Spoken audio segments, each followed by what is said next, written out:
From WTDG Toledo, Bridges, with your host, Doni Miller, connecting our community with information about issues and opportunities. Good Sunday morning and welcome to Bridges. My name is Doni and I'm so glad to have you here today. Well, if you haven't heard about the community discussion around the development of the Head Start program and the need to rebid for Head Start program, you must be living under a rock someplace. There is a bit of conversation though that we'd like to add to all of that discussion that we hope will put things back on track a little bit, make sure that we're focusing on developing the best possible resources out there for our kids. And we're talking to two wonderful women who were part of a task force, an independent task force, that has developed a set of recommendations for those folks who are applying for the Head Start program. I think I got that right? We're talking this morning to Catherine Hott and Shirley Green, both who are members of the Lucas County Head Start Task Force. Welcome. Thank you. 5 weeks worth of work. 5 weeks worth of work. This is amazing. You all should be so proud of this report. I read it. It was my midnight reading last night, and I was so impressed with the quality of work and the quality of research and the clarity and specificity of the recommendations. Well, thank you. Thank you very much. Why don't we give people a sense of how you all got started? What was the actual genesis of this task force? Do you want to start, Shirley? Sure, I'll start. What we were charged with doing, we were brought together by the Toledo Community Foundation, and we were charged with researching and looking into the best models out there in terms of child care development, early child care development, and Head Start models that were out there nationally. And that's how we got started. You want to add on to that? Yes, we were called and selected, I understand, and we came together in early February to start and kind of map out the direction and how to take on the task at hand, knowing we had a 5-week window to produce a document that would guide the next steps in this process. Yeah, pretty significant folks in terms of their expertise and across all areas of development and research were on your committee. Aaron Baker, Tom Brady, Romulus Brown. We'll show you the list at the end because we think it's really important that you see the number of people that actually had input into this process. Your methodology was pretty focused and well-defined at the same time. It was, yes, and I think to the credit of the diversity and the backgrounds, when we first walked in, we quickly got to know each other. But I think to the credit of everybody at the table, we quickly committed to the focus and the task at hand. Right. And by doing so, we were able to set the goals and start dialoguing as to the components and the process we would use that would result in a document that would be high quality, and reflect what we want for the children and the families in our community. And I think I'm proud to say, I think we accomplished that. You did that, absolutely. I did. And I think it's also important to say that what you all did was to look at best practices. Right. So the information contained in this report is not a result of your personal opinions necessarily.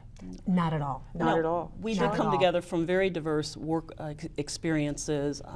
You had individuals there with expertise in early childhood development. You also had individuals with expertise in governance. You mentioned Aaron Baker, who was the spokesperson for the task force, for our task force, and he came from the University of Toledo. So all of us brought our own particular strengths to the table, and what we did was we tried to stay focused on the child and the family and the community surrounding the child so we could develop the best Head Start model that was out there. What programs did you look at around the country, for instance? I was on the Models Committee, the subcommittee off the task force, and we decided that we wanted to start with Head Start programs, early childhood education programs that are already deemed as excellent, outstanding, excellent. They were exemplary programs. So we started out with 24. And any in Ohio? I think there was a Cincinnati program. We looked at Cincinnati. We went nationally as well. And what we ended up doing is starting to do research, phone interviews, website-based, and research on exemplary Head Start programs. And we called and did our research on the 24, and then we narrowed that down.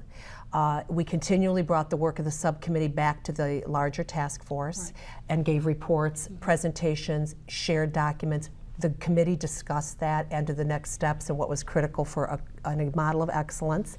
And from that, we narrowed down the field and basically focused on Tulsa, Denver, San Francisco, and Cincinnati after extensive research and phone interviews. And I'm proud to say that while all of those had well-rounded, comprehensive programs, we decided they had exemplary components from each of them, and that's what we drew into the final product. Sure, it's a composite. Exactly, yes. whether it was cultural awareness or language their curriculum, parent involvement, right. all of those things that we put in our framework. We felt that with the extensive research we did, we were able to draw the very best from what were already exemplary programs to bring it into a model that was truly child-centered, right. as Shirley said, right.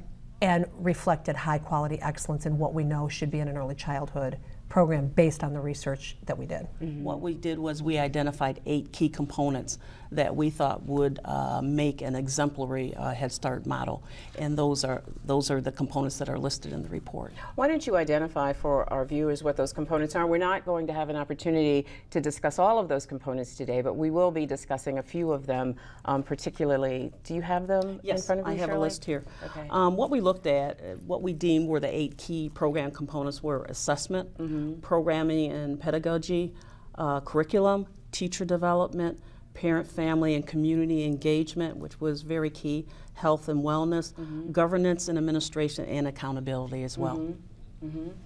Those are very, very those are very broad, but at the same point very necessary Yes. components of a good program, as I read your document today. Absolutely, absolutely, Yeah. they are. The other thing too that I think it's important to say over and over and over again during the course of this discussion is that this really is an independent committee. It was not representing the specific interest of any of its members, any particular community group. It was a committee that came together to help provide another voice as to another set of opinions as to how this community might look at providing the best care for kids in this category. Right, right. Yeah. And our recommendations are rooted in documentation that we were able to gather and develop. Okay. Let me ask you this. There's been some discussion about what some people consider to be a fact. I think that's debatable. But the fact that they continue to recite is that there's no real evidence that these programs work. Agree? Disagree? There's evidence that the early childhood program in the country does an exceptionally good job with the key components in them. There are programs that are getting good results. Is that early childhood as opposed to Head Start? That's the research we looked at was definitely the Head Start program. Right. No question, Doni. The early start that feeds into a Head Start program is a critical, provides for a comprehensive program. There is absolutely no doubt that there are excellent early childhood education programs that make an impact on that child's future absolutely, learning. And it's about school readiness. And to be ready for school, to be ready to be successful in kindergarten and be ready to read, there are many components that you have to have. Family support, good nutrition, health care, all of that is part of that. And I'm proud to say that we found wonderful Head Start programs that are collecting data, doing progress monitoring, that it's working. Children are coming to school, school ready for kindergarten. And in our world, that means they're ready to read and be social, emotional, and healthy. So yes, they're really, and that was a really pleasant thing that we discovered as we researched. There are really good things, and there are really good things about the Head Start program that we had here in Lucas County.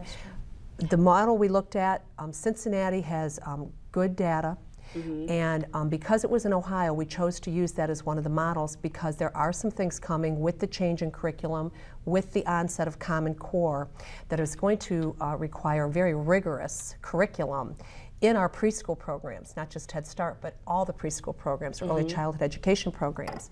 And so that was the reason that we looked for that and felt it was important that we look at Cincinnati because they too are transitioning from the current early childhood standards and requirements into what will be Common Core. So it came together well, and Cincinnati provided us with a great a model for for the Ohio How program. comfortable can we be, though, that what you saw in other areas actually overlays comfortably in Toledo? Are the poverty level, there are differences in poverty. There's urban poverty, there's rural poverty, there's generational poverty, situational poverty. How can we be comfortable that these components work for Toledo, Lucas County? Well, that was what was important about doing the research on the Cincinnati Head Start program, because it was similar to what we have in Toledo. Yes. Yeah. It makes all the sense in the world. I think the fidelity of the model, Doni, comes in the fact that when we researched the exemplary models and the success Cincinnati's been having, the components that we identified early on based on the research was evident, strongly evident in those model programs. And then the demographics, the need, we mirrored that as best we could with those models, and the Cincinnati model really helped us do that. Okay, all right.